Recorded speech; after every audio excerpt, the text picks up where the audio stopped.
Ministre. La parole est à présent à Monsieur Yannick Neuder pour le groupe Les Républicains.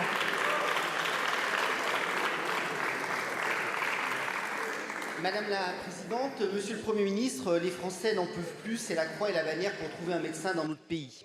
Il faut plus de 2 mois pour obtenir un rendez-vous chez un spécialiste, c'est le double par rapport à 2019. Notre seul espoir face à cette situation, je le redis, c'est de former plus de médecins et d'arrêter de persister avec cette sélection extrême. Alors oui, vous formez plus, mais je vous le demande, formez-vous assez? Évidemment non, vous plafonnez, vous ajustez un simple curseur au lieu de le supprimer et vous ne compensez même pas les départs en retraite. Résultat, nous formons autant de médecins qu'en 1970, alors que la France compte 15 millions d'habitants supplémentaires et que la profession fait face à des départs massifs en retraite. Monsieur le Premier ministre, en plus de gripper la machine, la sélection impitoyable de l'accès aux études en santé fait fuir les étudiants en médecine hors de France. Je salue l'enquête du quotidien du médecin et le travail de Léo Juanol et de Aude Frappin qui dénoncent plus de 5000 étudiants qui sont obligés de se former dans des universités à l'étranger et plus de 15 000 étudiants au total si on compte les kinés et les chirurgiens dentistes. C'est le cas de Marie, 19 ans, qui aurait pu devenir médecin ici en France, mais 8 petites places au concours d'entrée la pousseront à s'expatrier en Roumanie. Aujourd'hui, elle affirme que pour sa carrière, la Suisse, c'est mon plan A, la France, c'est mon plan B, parce que oui, Monsieur le Premier ministre, nombreux pays, l'Allemagne, le Luxembourg, maintenant le Maroc, viennent démarcher nos étudiants en France, mais également à l'étranger. Des 5000, il y en a, des Marie, il y en a 5000 en France qui nous glissent entre les doigts, et c'est autant de médecins qui n'iront pas dans nos territoires. Et je vous invite à prendre connaissance du territoire, de l'étude de l'association des maires ruraux de France, du vice-président Gilles Noël, qui a donné une étude sur les étudiants en Roumanie à la Banque des territoires. Alors, Monsieur le Premier ministre, je vous le demande, où en êtes-vous dans ma proposition de loi adoptée ici pour rapatrier les talents? Où en êtes-vous dans la suppression de toute forme de numérus? Et où en êtes-vous sur la fourniture des moyens pour nos universités? Il y a urgence, Monsieur le Premier ministre, à reprendre le contrôle de la formation de nos étudiants en santé. Il en dépend de la santé des Français. Ça m'a encore été confirmé hier avec François-Xavier Bellamy lors d'une visite à Gustave Roussy. Merci beaucoup, mon cher collègue. La parole est à Monsieur le Premier ministre. Merci Madame la Présidente, Mesdames et Messieurs les députés, Monsieur le député Neuder. L'accès aux soins, c'est évidemment l'enjeu majeur aujourd'hui pour tous nos concitoyens. Je le dis, où que je me déplace dans le pays, évidemment que c'est l'enjeu dont on me parle en premier.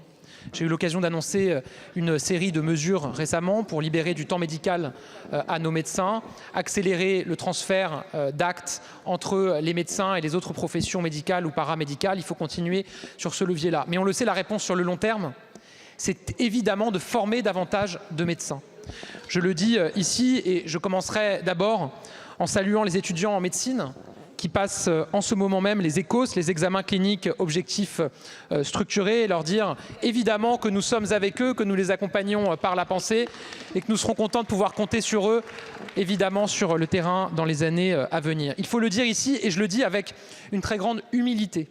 Nous payons aujourd'hui le choix de gouvernements de tous bords politiques qui se sont succédés depuis des décennies avant l'élection du président de la République, j'ai dit avec humilité, de ne pas revoir le numerus clausus.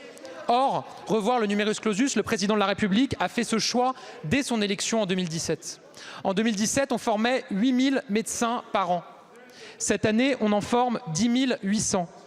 En 2025, on en formera 12 000 sur l'année et je me suis engagé à ce qu'en 2027, on forme 16 000 étudiants en médecine chaque année. Ça veut dire qu'en 2 quinquennats d'Emmanuel Macron, on aura doublé le nombre d'étudiants en médecine qui sont formés dans nos universités. C'est un engagement sans précédent. Évidemment, il nécessite d'être accompagné.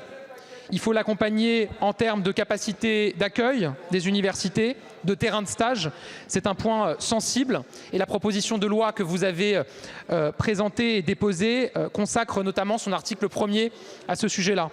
Il faut qu'on arrive à accroître davantage l'attractivité des hospitalo-universitaires et j'ai demandé à mes ministres Catherine Vautrin et Sylvie Retailleau de mettre en œuvre d'ici à l'été les engagements qui ont été pris lors des assises hospitalo-universitaires. Il faut déconcentrer les lieux d'enseignement et de stage parce que l'augmentation du nombre d'étudiants est l'occasion de créer de nouveaux lieux de stage et de formation dans les petites et moyennes villes et notamment dans les cabinets libéraux. Il faut continuer à avancer aussi sur notre capacité à faire revenir nos jeunes Français qui sont partis étudier en médecine. Je sais que c'est un combat que vous menez, qui sont partis étudier en médecine, notamment en Europe de l'Est. Évidemment qu'on souhaite qu'ils reviennent chez nous, plutôt qu'ils aillent en Allemagne ou en Suisse. Il faut qu'on arrive à les attirer chez nous. Je sais que votre proposition de loi aussi, qui a été adoptée, prévoit des mesures pour pouvoir les faire revenir plus tôt dans les études. Je souhaite qu'on puisse avancer sur votre proposition de loi. Je le dis, elle a été adoptée ici à l'Assemblée nationale. Il faut maintenant qu'elle soit inscrite au Sénat. J'y suis évidemment favorable pour que nous puissions avancer au bénéfice de nos étudiants en médecine, au bénéfice donc de notre système de santé et donc au bénéfice de tous les Français. Sur ce sujet, je suis très convaincu que nous pouvons dépasser largement les clivages et avancer tous ensemble au service de nos concitoyens. Je vous remercie, Monsieur le Premier ministre.